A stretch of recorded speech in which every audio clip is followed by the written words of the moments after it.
quick before we get into this topic, and that's the older we get, the more we talk. But we started this organization, the JBBA, in 2004, and John had already, and I joined his jiu-jitsu organization, the Shingitai, and he was doing great work in that. And we had a lot of people in the organization that were judo guys, but they also did jiu-jitsu because we focused on self-defense more than any of the grappling and sports center. And we said, there are a lot of good black belts out there who are unaffiliated with somebody, and let's try to take care of them and take them under our wing and help them out as much as we can. And that's what we did. And that's how that was the genesis of the Judo Black Belt Association. And we said, well, we got to name it something different because it's slightly different. It's not just the Shingitai, it's not just jiu-jitsu, we're doing judo. So we named it that, and we've been doing that pretty much ever since. And a few years later, with the urging of mainly Anna Maria DeMars, Dr. DeMars, and also my wife Becky, said, well, both you and John are like big into education and teaching. Why don't you have a focus to your organization on judo education? And that's a good idea. I called John. He said, I love the idea. Let's start doing that. That's the direction we want to take. So we've been going that direction ever since, well over 20 years now. So that's how we started what we're doing here. And then where's Scott? Scott Decker, one of my students who was just a super guy, in 2013 or 2014? 2014, he held the first JudoCon in, was it Chandler? Chandler, Arizona, Phoenix area. And he started it, and he had a whole bunch of us come together. We had a great thing. And we just called it the Judo Conference or something, that's what you called it. And Becky said, well, JudoCon, like Comic-Con or whatever, what it called. And great idea. So that's how we started the JudoCon. So Scott down there was the guy. Let's give him a round of applause. Thank you, Scott. Okay, back to subject, books. Here's another book I highly recommend. Two of them here. First one is Robert Greene. I like his stuff. He's a good author. Mastery. I would highly recommend this. He talks about the mastery of any skill. And it's a very, very detailed book. It's a good book. I would highly recommend this, Mastery. And it's basically not a knockoff, but it's similar to Gladwell's book, Outliers. And John introduced me to this book many years ago when it first came out. And I would highly recommend this book. Very good book. And it goes on originally I think it was a Swedish kinesiologist or somebody, biomechanic guy, who talked about 10,000 hours. Yeah. And you want to talk about that real quickly, about 10,000 hours? First of all, that's the only book by the guy that I found halfway readable. He gets fascinated with these minute little details of something that fascinates him. And then he spends 20 pages talking about it with all this superfluous detail. And I don't know if I ever made it through one of his books until I read this one. And the whole concept here is, if you want to master something, you put in 10,000 hours. And not 10,000 hours of la-di-dee, la-di-da, 10,000 hours of purposeful practice, serious practice. And he talked about every field. He talked about tailors in New York City, all different. He talked about the Beatles. You talk about the Beatles. I like music. So he talked about the Beatles before they became the Beatles, before they were great. They were playing cover tunes by Chuck Berry and Sam Cooke, all the oldies stuff. And then they went to Hamburg, Germany, and they kept playing the covers. But they also started to write their own music. But they played 8 hours a day in this horrible place called The Cave. It had sweat coming off the walls. It was full of smoke. And they lived like dogs, and all in one room. And that when they came out of there after 4 seasons of that 8 hours a day, they rocked the world. And it came on February 7th, 1964, when they hit the Ed Sullivan Show. And it was such a welcome joy to the country because, as you recall, 2.5, 3 months before, on November 20th, 1962, John F. Kennedy was assassinated. And I think it was 2.5 months later, whatever, I don't know, November 22nd, until February 7th, 1964. So we're talking a couple months. And then they came on the Ed Sullivan Show, and the whole country was waiting for something to pull them out of this national depression, you know. And it was, you know, but anyway, he used them as an example, and many others. Sports, he talked about, I think, Larry Bird, wasn't, who just loved practice. You know, he's a great basketball player. I'm not a basketball guy, but I was interested in him. And he just had a work ethic like no other. And he would get there before practice and take 3 shots and go around. They asked him why, because he enjoyed it. It was fun. That's what he did for fun, you know. So 10,000 hours of purposeful practice, not just, you know. Well, why don't you tell me about Yamashita when you were training in Japan, how he'd show up early and just do it? Because that was, if you young ones don't know, Yasuhiro Yamashita was absolutely fantastic. I know Teddy Riner is great now, and he is. But Yamashita was kind of our era, the man. He was the best heavyweight in the world, certainly. Heavy and open Olympic and world champion. Yeah, it sounds like a basketball. Oh, yeah. Tons of fun. Yeah, not like Teddy Riner, but he was great at judo. So tell about when you saw him training. Well, you know, he would go there early, and he would do these kazushi pulls across the mat and movement drills, and, you know, and he'd get some uki and just bam, bam, bam across the street. He would do some against the wall. He would do solo uchimatas or osotos against the wall, you know. And, you know, it wasn't hours before practice, but it was before everybody else started. And practice there was 2.5, 3 hours, you know, but he would go through the whole practice on top of that. So I was always impressed with the guy. And sometimes the Japanese were fairly nationalistic and didn't look too well upon what they called gaijins. It's kind of a racial term for a foreigner. And you'd hear that was the first word I learned, but Yamashita was the nicest guy.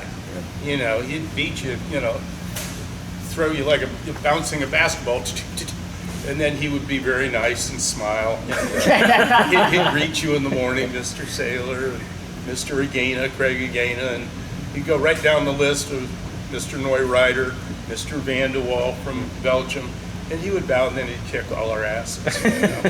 But very nice person. Yeah. But he'd show up early, and he was like the many-time reigning world champion, so he didn't need to, you know, but he did. He fought in the Olympics against the Egyptian, and he tore his calf muscle and kept fighting, right? Yeah, I mean, beat him. And beat the Egyptian guy. Who was, so he was a legend in our time. Rashwan. Yeah, Rashwan. Yeah. But so these are some books we recommend, and this is a good one to start with. I'll tell you what, it really is. But I would also recommend the book by Wooden. I was also influenced, and John knows this, I used to read a lot of coaching books by Lombardi, Vince Lombardi, the great football coach in the NFL. Total opposite of John Wooden as a coach. Very emotional coach. But one thing that Lombardi taught, that early on, I started reading, I got a book, Football by Lombardi, in like 1971 or 72. I was in the phys ed department at UMKC. And it influenced me greatly. And he said, don't just show them how to do something, teach them why they're doing it. There you go. And that stuck with me. And that was one of the things in my hallmark in my career. Don't just show them how to do it, tell them why it's important and why it's in their benefit to do it. But he said, you better be darn good at it, so you can't BS your way through this. You actually have to be good at it. And that stuck with me, and I think that's something Lombardi said that really, and I read a lot of his stuff. He's written some other great books. Is this about basics? Is that the topic? Yeah, we're going to talk about, we're working on that. In that regard, as far as basics, the Packers got beat by somebody. They made a couple of mistakes. He went ballistic. He had him in the training room, gave him a serious chewing, you know, dressing down. And he got to practice the next day, and he said, gentlemen, we're going to start with the basics. He said, this is a football. That's where he started. And then how to block properly, how to do this, how to move. Everything started with this is a football. But he'd give them these serious dressings down. He'd chew them out, up and down, cuss, swear, and then he'd go to mass and repent. He felt bad about it afterwards, but he just couldn't control. He was the total opposite of Wooden. Yeah. He'd have to go to mass all the time. He went every day to confess. I got kicked out of that. You had to. Yeah. You know, he's well known for saying winning isn't everything; it's the only thing. And I heard him. I was fortunate enough to hear a lot of his videos and stuff when he was still alive and talking about it. He said that was in the context of coaching professional athletes. He said it disturbed him that a number of little league coaches were taking that philosophy and doing that to 8-year-old children. And he said that disturbed him. He said, I'm doing this with 30-year-old men who do this for a living. He said, so that's what we did for a living. And people didn't come to the stands to watch the losers, Packers. They came to watch the winners. And he said, that was my job, to produce winners. And he said, so, because he said, I don't like that quote about me because it doesn't reflect you don't do that with children. And our work, we work a lot with children and young people. How many of you have professionally do judo for a living? Yeah, right. I don't. Well, not too much anymore.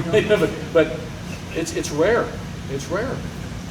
You don't get a coaching gig in judo. You don't get a professional sponsor. We're here because we want to be. Nobody's paid us, So it's all voluntary. So we have to keep that in mind as instructors and coaches. They want to be here. They want to be here, and they choose to be here. And Don and I were talking about this yesterday. We got to make it where it's worth their time being there. And we want to make it enjoyable, not easy, but we want to work their time. So let's talk about what are the basics. We all say, what are the basics? If you don't learn the basics, you can't do this, you can't do that. Let me throw some ideas out, what I think are the basics, and then we'll open up to everybody, because we've got some good coaches in this room.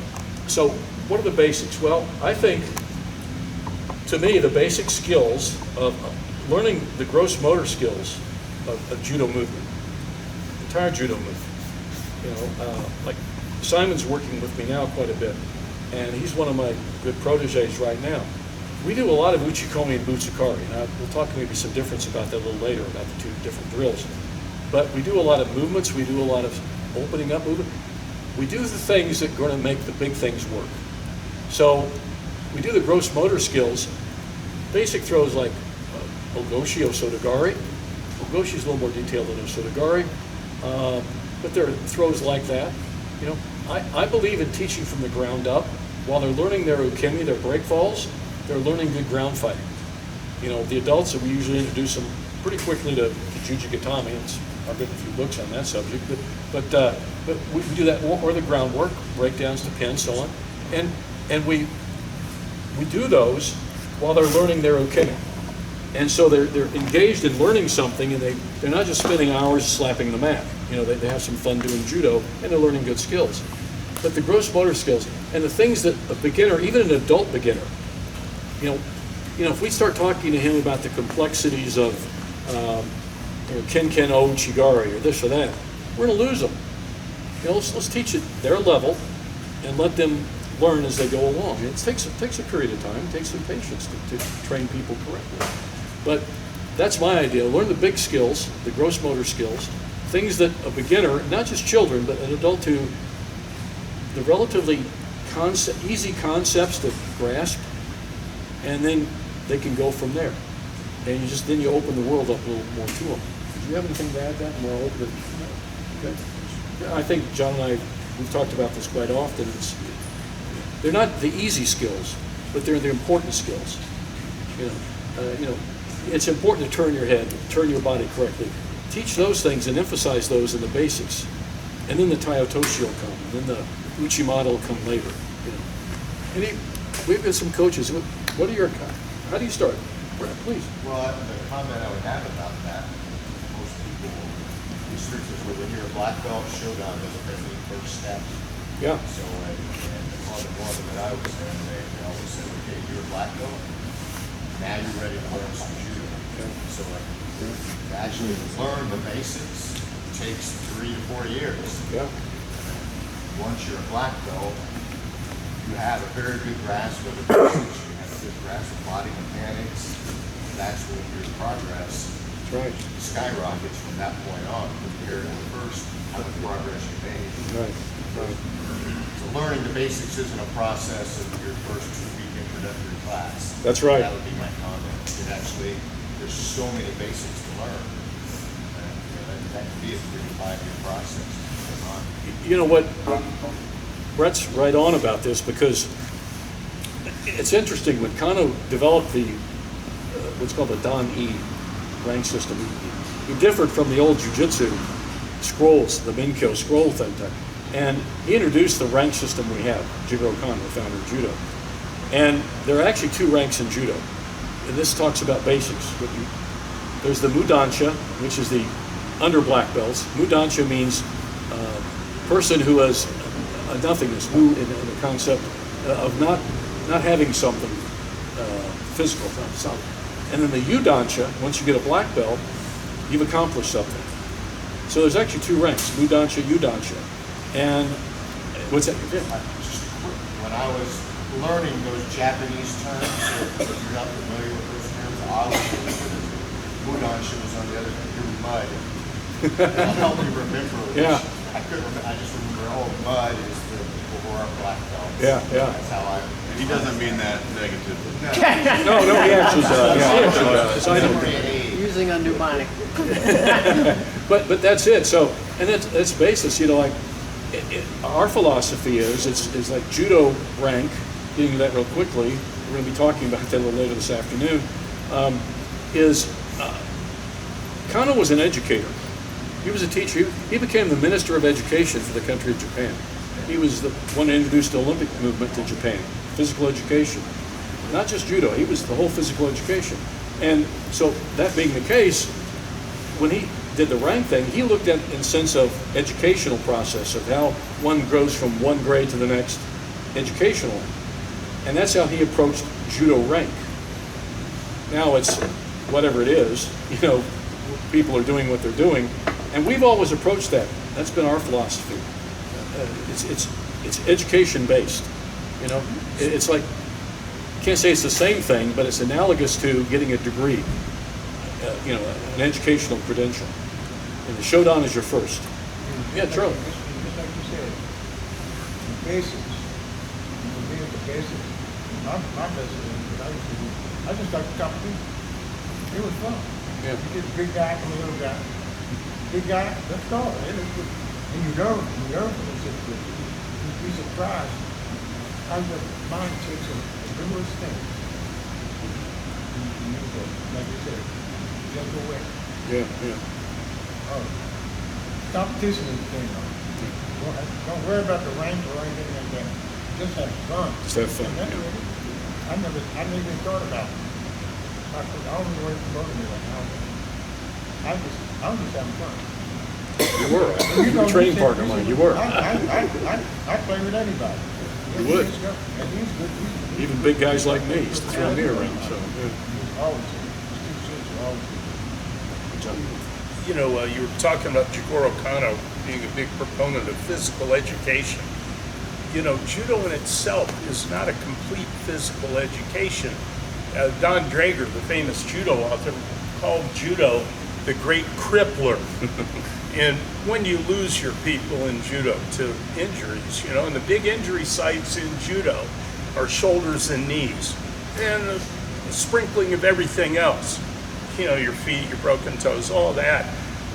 Can't really condition your toes that much, to my knowledge. But anyway, I think as coaches, we should, especially with beginners, we have an obligation for their safety.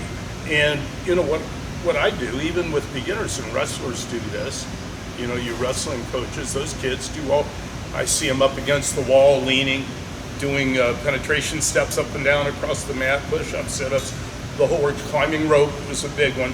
Now, I'm not advocating that you do that with every beginner that walks through the door. Start them easy, but make a little circuit, and you can make it fun. You can make little drawings around the mat or whatever that illustrate the exercise, but definitely have them doing something for their hamstrings.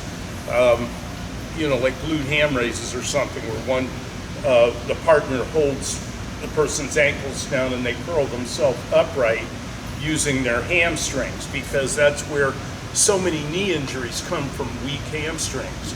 And if they get injured, we have an obligation as coaches to try to prevent injuries. And I asked Louis Simmons, was one of the world's foremost strength and conditioning coaches from the west side of Columbus, respected worldwide, does research that's published everywhere. And I asked him, is it necessary in a sport like judo or MMA for people to end up being half crippled by the time they're finished? His response, I got to cuss, hell no.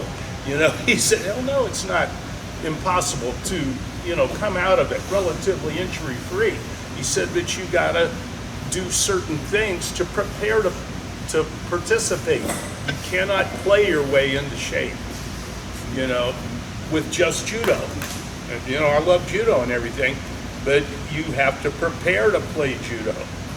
And it should be fun. Make little drawings around the mat, little cartoonish. You got to have an artist with a club as big as yours. Make little drawings illustrating the exercises and make it fun. Let them play music of their choice, whatever it happens to be. Just no disco allowed. Okay? But anyway, one thing I do with our kids class, and I introduce them into that a little bit early, but I make it fun. But even maybe before or after a workout, they do squats, they do sit-ups and crunches, they do push-ups. I tell them to touch the ceiling, they jump and they got to try to touch the ceiling. Excellent. So that just kind of prepares the kids as they keep growing into the next class. That's excellent. The only thing I would have, make sure something for hamstrings, like have face down, sit on their heels or something, and have them curl themselves up. They'll need to use their hands at first. They'll be so weak at that movement, but it'll pay big dividends in preventing knee injuries, hamstring pulls, the whole works. And the other, get some light dumbbells, have them do, or bands. Bands are easy to bring on the mat, and have them do shoulder exercises. One thing Louis Simmons also said was, when did all the shoulders, remember how popular those chest expanders used to be? Diana Bridges has one. I brought him to show, yeah. Those of you that don't know her, she's a trained judo assassin. She was a seven-time national champion. With a lot of injuries, I could talk about those, but yeah, keeping your shoulders, everybody wants to have big, nice shoulders, but your body takes over with the big muscles, and those little stabilizer muscles you don't use, that's what keeps your shoulders in shape. So little things like just taking the band, even I have a 17-year-old nephew doing this, taking the band behind you with your thumbs out and doing this 15 times. This one's real light, this is only 10 pounds.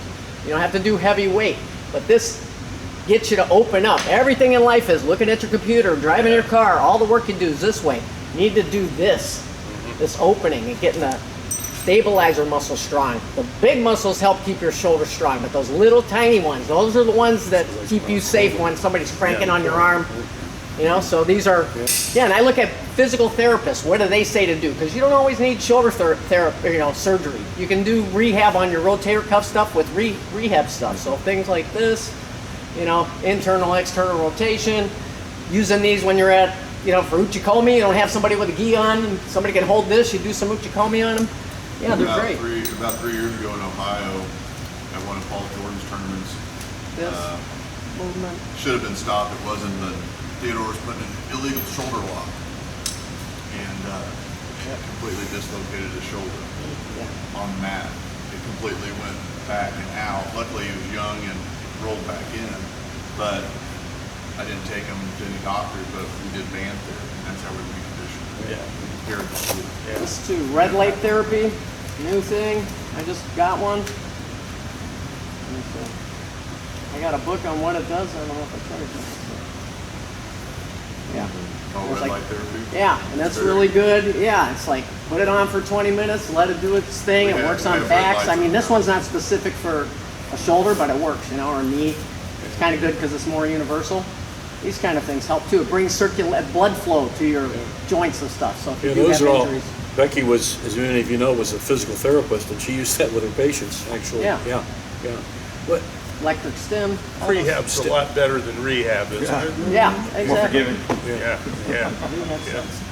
so what we're saying, judo is a physical education, and so what are the basics? Teach good physical education. Okay, teach good movements that will stand them the test of time, and no matter what they do, whether they stop doing judo 2 or 3 years or whatever, go to something else, you wish them well, but they'll have a good foundation physically of what we've started with them, and not just learn how to throw. You were going to say something? Or? Yeah, so I really appreciated when you talked about some of the breaking larger movements and the smaller movements, which is why we do a lot of uchikomis, because if you're trying to really use a lot of strength and compensate with torque and pulling, and that's when a lot of things will pop or you get those injuries. And for me, like basic or techniques are like the fundamentals when performed properly don't require exceptional attributes. Where I don't have to compensate with speed, strength, awareness, timing, youth, all these other things that are attribute based. So that I noticed that a lot of judo players as they get older become a little more stiff, kind of like the Tin Man without oil. You know, you got to come in and get a half-hour session before you get loose. And I think it's because of how much the physical education and the kinesiology and stuff has kind of come into the sport as they get older. And I know sometimes advanced techniques or really just fundamental techniques performed at exceptionally high skill level. So it's not like, you know, at the wrestling I'm doing bridges while posting on my head. That is definitely attribute based, right? Like where you don't have a previous injury or maybe you don't have arthritis or something. I wouldn't consider that an advanced technique, right? We don't have to have some exceptional flexibility to do something. So I can take an average person, after about a year of judo, you can fall properly, you can do the gokyu with, you know, someone who just maybe outweighs you by 50 or 60 pounds and you're not completely broke off the next day. You know, what you said is good. When you look at elite, you know, we watch the IJF videos and all this great stuff. They're unbelievable athletes. But elite level judo, world-class judo, are the fundamentals done to their full potential. Yes. I've often said that in my books here. And it's 100% true. When you look at, you know, when somebody comes in and they're excited, a young coach, and I got to show my white belts what so-and-so did at the World Championships. Wow, don't do that. You know, that guy had 10,000 hours of practice to get to that level. Amen. And something that Neil Adams said to me a long time ago, great judo champion, he said, judo is fundamentally an adult activity that we adapt for children. And he said, if you approach it that way, then it'll make you think and do some things correctly. You know, because it is an adult activity. You know, choking someone cold or outlaw, those type of things, it takes maturity. And it's incumbent upon us as coaches and teachers to teach maturity as we're teaching these skills. And also, that 9-year-old isn't going to be doing the same type of technique or same level of technique as the 28-year-old who's just starting out. They're totally different human beings in different age groups. You've got to take that into account. So when you talk about basics are general gross body movement skills, but we have to adapt them to children. But what you said makes a whole lot of sense about fundamentals. Elite level judo is fundamentals done their full potential. They should be done. But it comes back to another thing. As you've taught the gross motor skills, so here's Ogoshi, here's Osotogari, here's whatever it may be. Okay, here's Keisagatami. And you teach pretty much the same way to everybody. But understand, I know in my age group, I'm 73 years old, and I saw this in person. I was heavily criticized by some of the senior sensei for adapting the judo to an individual. Okay, so I got Simon there, who's a pretty good sized guy, about 6'2", 220 pounds.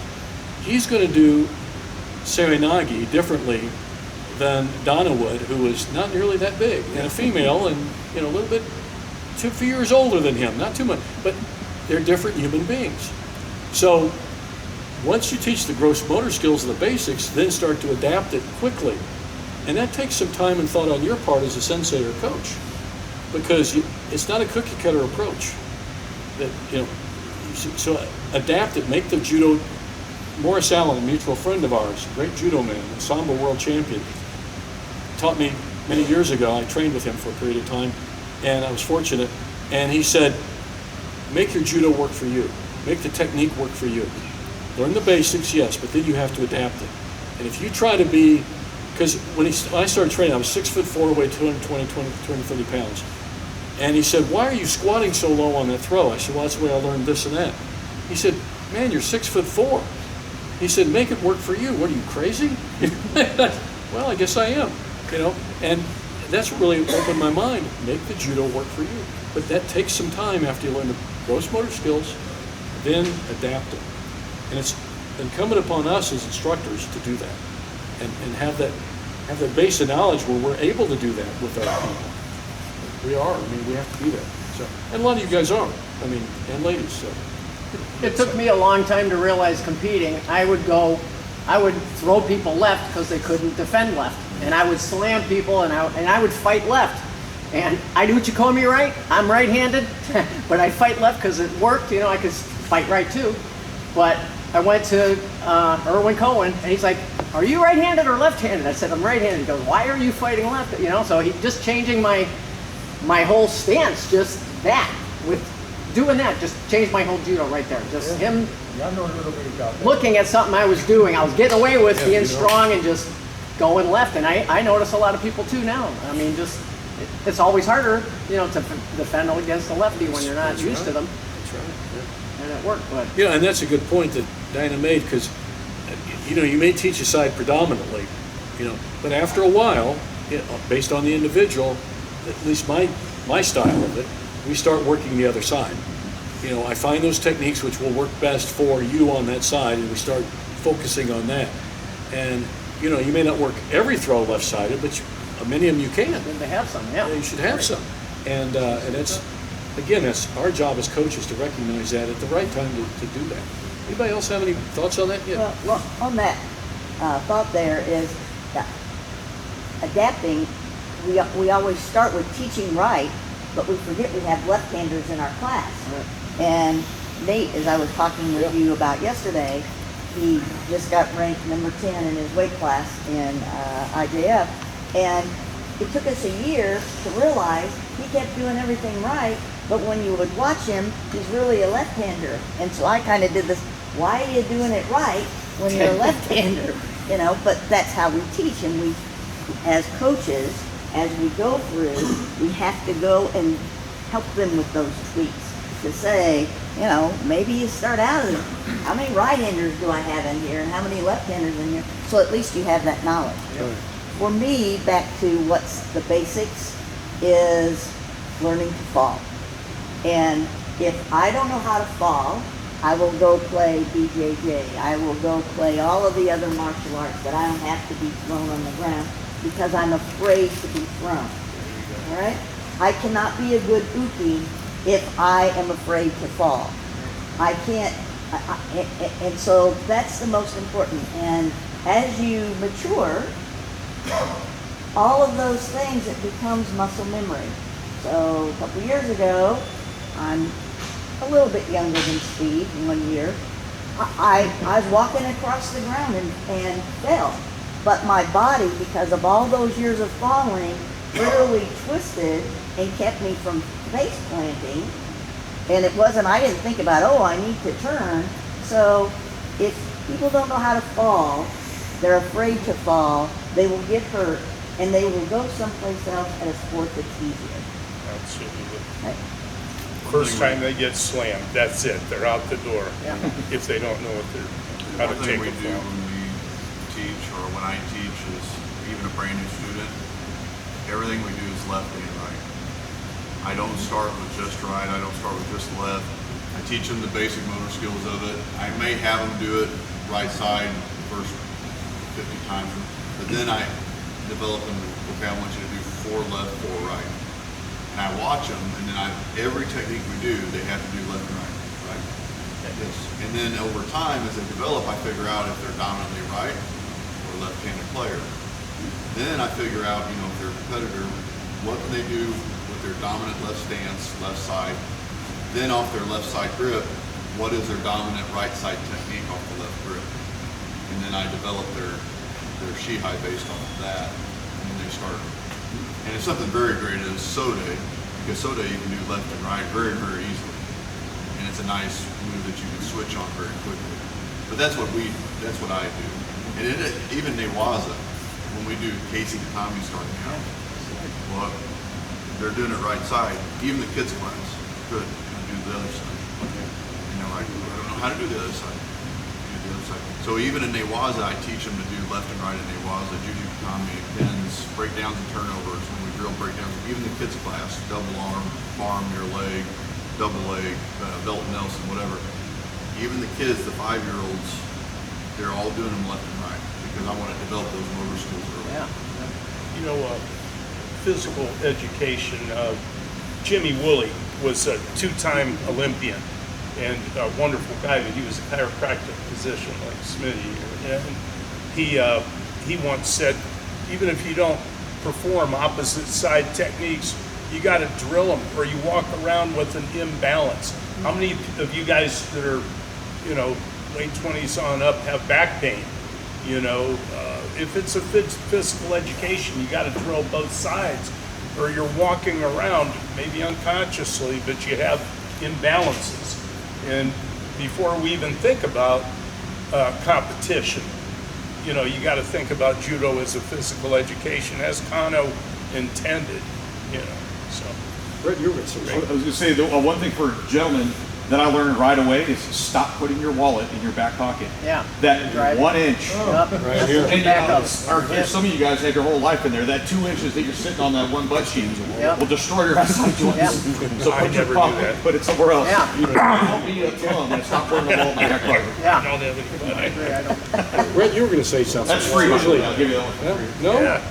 I was just going to touch on something you said. If somebody's afraid to fall, they should really go somewhere else. But you mentioned that people understanding what's in it for you to help somebody else. That doesn't just affect that person, it affects everybody in the dojo. Because they're miserable people to train with if they're afraid to fall. Yeah. So Oh, it yeah. affects everybody in judo, so it's incumbent on everybody to help teach those basics. They're awkward. They would be awkward and unorthodox, and that's what gets you hurt. Things Yeah, like that's that. what gets you hurt. They Yeah. can't move. You know, you know. I'm sorry, Charlie. Tour is supposed to take care of you. Where you going, Yeah, control, hold that arm. That's right. Yeah. fundamental, basic, fundamental. Take care of sharpen Luke. the mind, but Take care of Luke takes care of Tour takes care of That, in my latest book, we touch on that quite a bit, so buy that book. But anyway, another point I wanted to bring up here today, I think one of the big reasons we see a small number of people doing judo in the United States is that when you go to a dojo, if you don't start competing right away, you can't make the team, then you're not welcome. And I've had some pretty good success as a coach over the years, so I can kind of talk about this. I taught in public recreation. That's what I did for a living for 37 years, and I had a strong judo club everywhere I went, and a lot of champions over the years, and people know that, great. But they don't know about the thousands of people who went on to become successful plumbers or lawyers or whatever it may be, who did judo with me for quite a bit of time and got to be sometimes black belts. And everybody, that's why they welcome mat. Everybody should be welcome on your mat. And that's why I named the club Welcome Mat, actually after Gene LaBelle and Hayward Nishioka. But if I only just emphasized on the tough guys, I would have had a very small dojo. And I see this, I don't do so many clinics anymore, but I used to do a lot of clinics all over the United States. And one of the things I always saw, I mean, I had a young coach said, you know, he was talking about his club, he said, well, these are the kids who are tough enough to take it with me. And I asked him, I said, well, who are you? What do you mean? I said, were you on the Olympic team? No, were you? I said, no, but you sure weren't. You know, and you know, that's a hell of an attitude to have to teach children. Yeah. That guy shouldn't be coaching, in my opinion. No. He paid me handsomely for the clinic, thank you, but nonetheless, that's you know, guys like that, I don't think should be coaching, in my opinion. There are some people who just should not be working with children or adults. And so everybody should be welcome in the club, and everybody should have an equal approach to opportunities you offer them as a sensei. You know? And then the ones who want to compete and have the proclivity to do that, then start working with them. You know, don't exclude them, add more. You know, I always found time to add more for my students. And if you're a sensei, you'll do that. You know, no, I don't have time for him. He's not going to make the team. And another case, I was talking to a young black belt, and he was at the club for a while, and he was a good Shodan. He competed regularly, and some of my people here probably remember who he was, but I had another fellow who had been with me for many, many years, and he had several operations, and he was a Shodan. He was a good black belt. He was good at judo, but he was a recreational judo player, and he was like 50 some odd years old. And he came in, and he had just fun practicing, and he was a wonderful addition to the club. And so this young guy says to me, he says, "Why do you bother with him? He'll never be a national champion." He said, "You're wasting your time with him." And I looked at him. He was about 28. I said, "Well, so you think I'm wasting my time with Craig, huh?" "Yeah." I said, "Well, I must be wasting my time with you because you've never been a national champion either." And, well, I'm different. I said, "How are you different?" You know? I said, "You're a loser." What do you think of that? He said, "Well, no need to get personal." I said, No, you understand. He's as welcome here as you are. Yeah. And he's been here like 10 years longer than you have, you know. Yeah. So he's very much part of our program, and he's welcome here. And Is that the only time that's ever happened? I've been doing this not long as you have. That's never, that is so unusual for something to happen. yeah, That's right. crazy stuff. No, and you know, I know some good coaches, and they're very good coaches. They've coached junior national champions, but they'll start a kid out, and they learn knee drop soyanagi, and kouchi makakomi, and a cradle, because it gets them wrestling too, which is great. I love wrestling. And that's, you know, some kind of a pin. They learn basically 3 moves, and that's what they work on for like the first 2 years. About all they do. And they enter a lot of tournaments, and they get to be a junior national champion with knee drop soyanagi, kouchi, and a cradle. Now, when I was a national coach for juniors, we'd have kids come out to our training camps and do that. And I'd be talking to Jim Senior or Erwin or, you know, one of the other coaches. "Man, we got to teach these guys judo. They don't know any judo." Because they were very athletic kids, but they could only do so many things. And they had no basis of, they didn't know any basics. You know, they couldn't do any basics. And I remember one time I was doing a seminar somewhere, and had a little 8-year-old girl come up to me, and her mom was very proud. And she said, the little girl says to me, Mom says, "Honey, tell him about yourself." She said, "I'm #1 ranked in the country." She's 8 years old. I said, that's wonderful. I said, "But you know what? When you're 22 and can tell me that, then I'll be impressed." She didn't know what I meant. Her coach, unfortunately, didn't know what I meant either. You know, and that's the sad thing. The child, by the way, she's no longer in judo. She dropped out a number of years ago. I've kind of kept tabs of the coach. And he would generally cycle through, and they'd have like 3 or 4 year period they'd have to rebuild again because those kids would drop out because they weren't winning anymore. It wasn't fun anymore. And none of those kids ever went on to be, and a lot of them quit, had a really bad taste in their mouth about judo when they quit. I always say it takes a village to build an Olympian. Yeah. And Right. I need a lot of bodies Right. to To fall. get my for me. throws in And so Yeah. anytime you see someone from the U.S. up on that stand, and they were in your club or you went to a clinic with them, you help them yeah. get there. Yeah, you should And the have a different piece body of that types. medal. Body You types. own you a know? piece of that medal, yes. And women are heavy on the bottom, you know, guys are heavier on the top, knowing the different ways to Right. get underneath different body types. Yeah. So that's it's important for everybody, Yeah. you know, that comes into your club.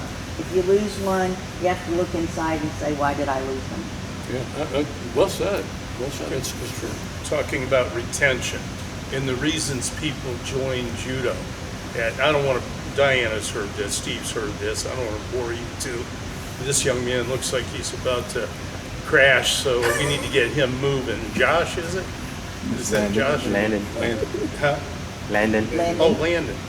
Okay, we need to get this young man moving pretty soon. But anyway, why do people start judo? I started judo because I desperately wanted to know how to fight. I was a 13-year-old kid. I'd done 2 years of pee-wee wrestling at the rec center, and we boxed sometimes. They taught us jab, cross. That's all I knew, 2 punches. And so my dad, who was a pastor, we moved to a different place so he could work at a different church. And so the welcoming committee, some big kid that had flunked a couple of years, I'm 13, my voice hadn't even changed yet. He punches me in the back and I turn around and I smack him. And he's got growth on his face already. Tomorrow morning in the boys' room, be there. I said, okay, I'll be there. I'm scared shitless. So anyway, I go home and I read Gene LaBelle's judo book because he always has all these illegal Handbook of holds. Judo. And I was reading that, and I had another book, Combat Judo, and all these illegal things you could do, written for World War II vets. So I'm studying up and I'm doing push-ups and stuff, getting ready for the next morning. So 7:30 the next morning, I go into the boys' room, right? And the fight starts, and big Mike Neff, a fat bastard, comes charging in at me, hands down. So I went pop, pop, jab, cross. And he just and he picked me up in the air. My little feet are bicycling around in the air, and I'm tink, tink, tink, tink. I'm hitting him with these little punches to no avail. And the 50 or so kids that were in this boys' room they're going to swirl me. It's a local custom where they turn you upside down in the toilet. Well, not only that, these bastards were making it a golden swirl, if you catch my drift. And so anyway, he's over there, and Mike Neff is lifting me up to get my head in there. And I didn't know to do this. God directed this. It was divine intervention. And one of those little tick-tick punches hit him in the throat. And he dropped me, And he stepped back and he said, and some kid said, holy, he's gonna die. And so I started trembling. I'm envisioning hell, first of all. And then Mr. Wren, the principal, who was a former Marine with a flat top and big horns, scared that he was gonna paddle me. And not only that, my dad was going to be really upset with me, and all these things, and I'm trembling because I figure he's going to die. And some other kids said, well, let's chop his fat ass up and flush him down the toilet. I still remember these kids. I was acutely aware in that moment. That was when I was 13. I'm 72 now. I still remember this. And anyway, he started to come to. I should have hit him 3 or 4 more times, and knocked him senseless. But I didn't know that. So he came to. He said, you cheated. You hit me in the esophagus. You're damn right, I cheated, I'll kill you. And he said, well, let's just be friends. I said, okay. So I was okay the rest of the school year, but I immediately signed up for judo because the school district didn't have wrestling. So I signed up for judo immediately, and fortunately I winded up with a very kind man, Sergeant Doug Grant of the Worthington Police Force, a Korean War veteran, who studied at over there, and he learned things like Hapkido, but he was very interested also in Japanese jiu-jitsu and would teach us little self-defense things, how to get out of holds, how to do wrist releases into locks and things like that. And that started my interest. Yeah. But I think, how many people do we lose whose my need? I mean, I had this student ask me years later at my private dojo out in Colorado Springs, Sensei, why did you start judo? And I told them this story, and they were expecting something sublime, and I did it to find inner peace. The guy that asked this question, he was one of these clowns that would get in the lotus position and chant ohms and contemplate his navel for a half hour or something. And he was very disappointed in my answer, but it was truth. That's why I simply wanted to know how to defend myself against bullies. And I think if we forget and we abdicate judo's role as self-defense, then we're missing a lot. And by the way, Jigoro Kano intended for judo to be a means of self-defense as well as a means of physical education. I mean, to prove the point, he was going to collaborate with Kendo. He wanted to merge judo with Kendo. And he was, in his writings, which I may quote later today, he talked about the need to retain the self-defense aspect of it, that you needed to be able to defend yourself against an aggressor. And he collaborated with Uyeshiba of Aikido fame, the Aiki Jiu-Jitsu man that became Aikido, and Jichin Funakoshi, the founder of Shotokan Karate, and he also studied Western boxing and wrestling. So he was open-minded, but his followers, I own this book. Oh, you got that one? Yeah, it's wrestling and judo. You've been writing books about it since Yeah. 1920s. Yeah. You can find them in bookstores. People Judo, taking people's wrestling nose, and- flipping them backwards, This all is- kinds of... Yeah. The science of wrestling and the art of jiu-jitsu. Yeah. I mean, the old-time submission wrestlers studied That's- jiu-jitsu. yeah, they're good. Yeah. This is one of the books I studied the night before the fight. That's probably why American Judo. I heard your stories enough. It Bernard attracted me at the bookstore. Cosner. I was reading this the night before that fight in the boys' room, trying to get some tips. Study this thing. I didn't use any of them. I didn't know them well enough. Look like they're behind you. It's really awesome. What's that? That's a really awesome book. You saw that? Well, a number of, Scott, all you can awesome. write books, Every one of them are You awesome, should man. buy them, by the way.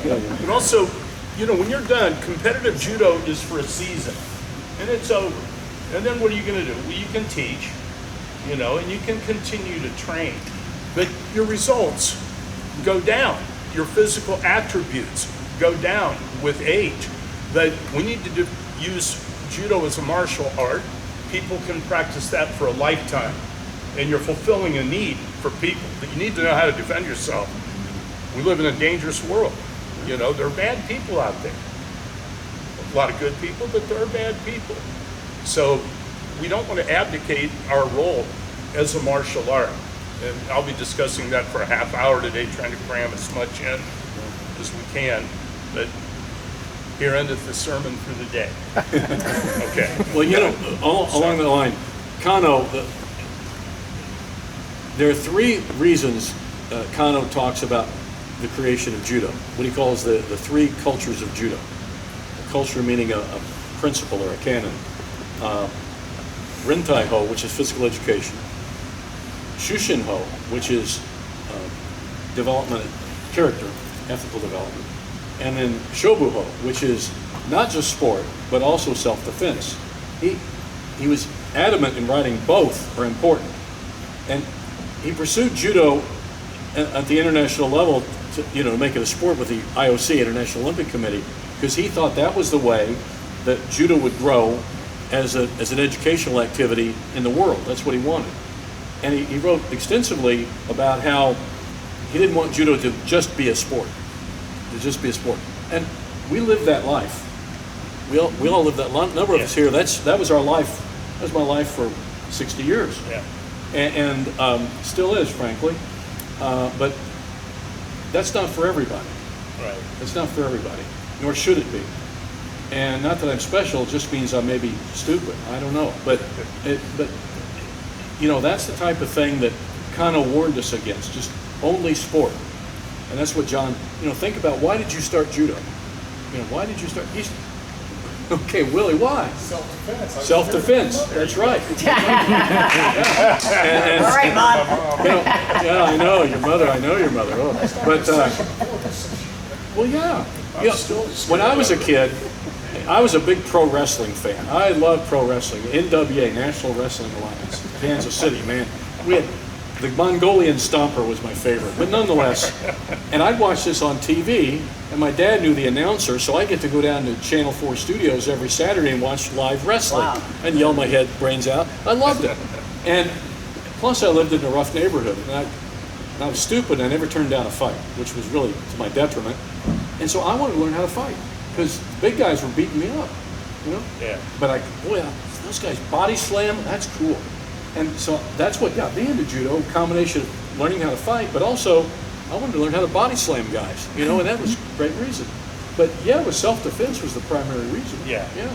And especially smaller kids. I mean, I bet if we're honest, a lot of people, if they're telling the whole truth, the complete truth, and nothing but the truth, that's why they went into to judo. And if we only teach contest judo, we let them down. I'm a big proponent of contest judo. I think it's a wonderful sport, and I spent a lot of my life doing it and teaching it.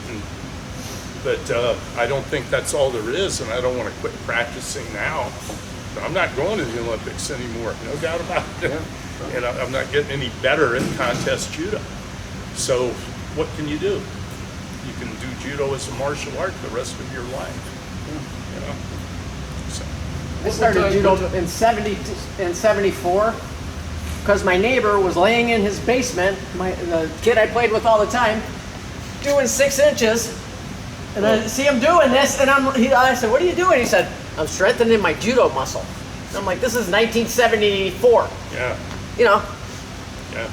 we knew we had a judo muscle in our core, you know, and I was like, wow, your judo muscle, what's judo? And then I went and watched him practice, and I was like, wow, I love this. This is great. Yeah. You know, I asked my dad, and boom, I was doing it. He quit.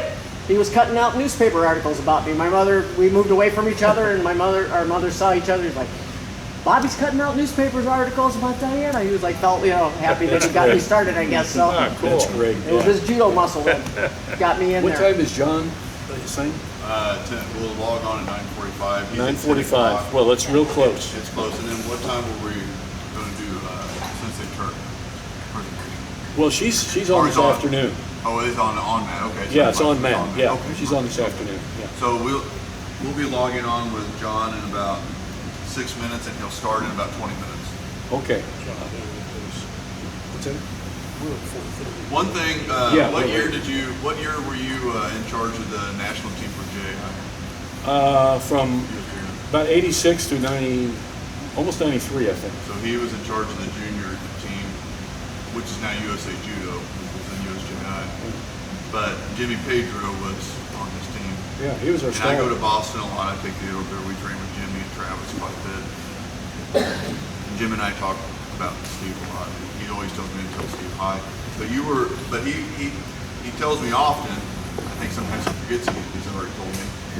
But Steve was the first person to ever introduce plyometrics In the junior squad. Yeah, Yeah, John and I worked on that project together. Kinesiology. But it was unheard of back then. Right? It Yeah. was unheard of back then, and people thought Steve was crazy, and John was doing it too, but people thought Steve was crazy. What is this stuff? This is crazy. Why are we doing this? Yeah. And now they do it all the time, but and Jimmy Pedro said he was the first person in the U.S. to introduce it into their national team. John and I became, real quick, and we'll take a break here before we do John Semetko, who was very good. We would call each other on the phone before there were cell phones.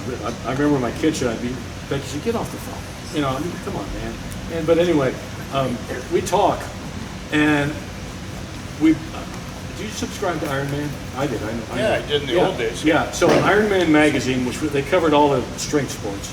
But then we found Michael Yessis in the Soviet Sports Review. And this is back in, what, late 70s or 1980 something. Yeah. So, and 84 and so on.